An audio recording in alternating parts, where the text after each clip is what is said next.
नमस्कार, स्वागत है आपका। टीएनपी न्यूज देख रहे हैं आप और मैं हूं आपके साथ शाहनवाज मिर्जा। केंद्रीय चुनाव आयोग ने दो बड़े फैसले लिए हैं। एक और एनसीपी, टीएमसी और सीपीआई को राष्ट्रीय पार्टी दर्जा वापस ले लिया है, तो वहीं पर आम आदमी पार्टी को राष्ट्रीय पार्टी का दर्जा दे दिया। आखिर आपका शून्य से शिखर तक का सफर ये कैसा रहा, इस खास रिपोर्ट से समझें।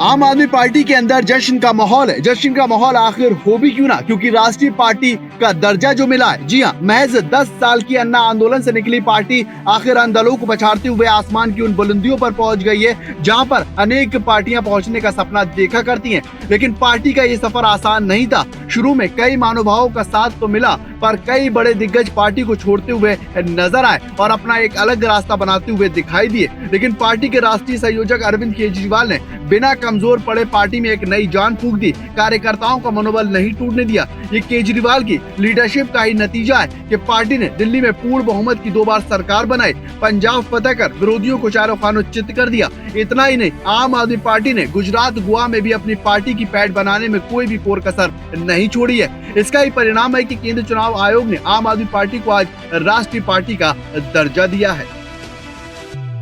तो वहीं आपको बताते हैं कि साल 2012 से 2023 तक राष्ट्रीय पार्टी बनने तक आम आदमी पार्टी का आखिर सफर कैसा रहा। दरअसल आम आदमी पार्टी का सफर इतना आसान नहीं। अन्ना आंदोलन से निकली आम आदमी पार्टी को 26 नवंबर 2012 यानी कि संविधान दिवस के मौके पर लॉन्च किया गया और पहली बार साल 2013 में दिल्ली विधानसभा के चुनाव में अपनी किस्मत को आजमाती नजर आए और जो परिणाम निकलकर सामने आए उसमें कांग्रेस और भारतीय जनता पार्टी के साथ साथ तमाम राजनीतिक पंडितों की भी सिट्टी गुट्टी गुल हो गई। आम आदमी पार्टी ने 70 विधानसभा सीटों में से 28 पर विजय हासिल की और इतना ही नहीं, अरविंद केजरीवाल ने 3 बार दिल्ली के मुख्यमंत्री रही शीला दीक्षित के रिकॉर्ड वोटों को भी हरा दिया।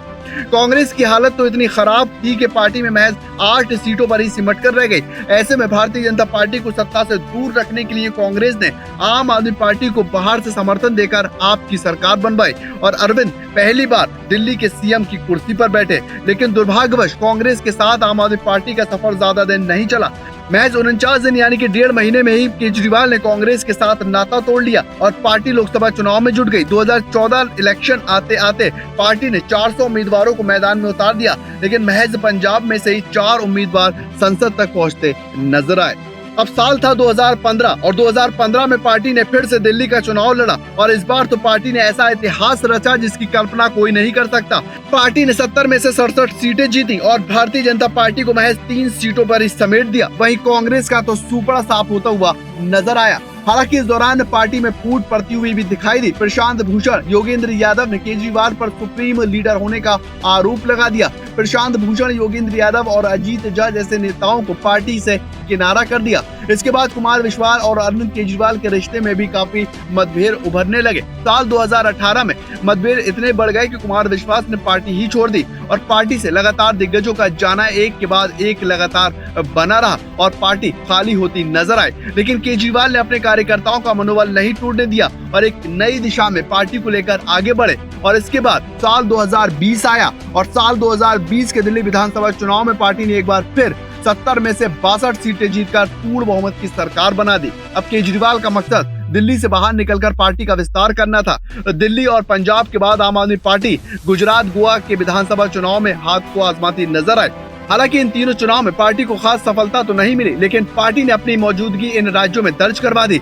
वोट प्रतिशत के लिहाज से पार्टी के लिए ये चुनाव काफी महत्वपूर्ण रहा। इसके अलावा हाल ही में दिल्ली में हुए नगर निगम चुनाव में पार्टी ने भारतीय जनता पार्टी को हराया। आम आदमी पार्टी ने 250 में से 134 वार्ड पर जीत हासिल की है और इसके अलावा भारतीय जनता पार्टी को पटखनी देती हुई भी नजर आई है। एक और चुनाव आयोग ने एनसीपी, टीएमसी और सीपीआई के साथ राष्ट्रीय पार्टियों का दर्जा वापस ले लिया, तो वहीं पर आम आदमी पार्टी अब राष्ट्रीय पार्टी बन चुकी है। अब देखने वाली बात होगी कि केजरीवाल सभी राज्यों में अपनी पार्टी विस्तार को लेकर किस तरह से आगे की रणनीति बनाते नजर आते हैं। Bureau report, TNP news.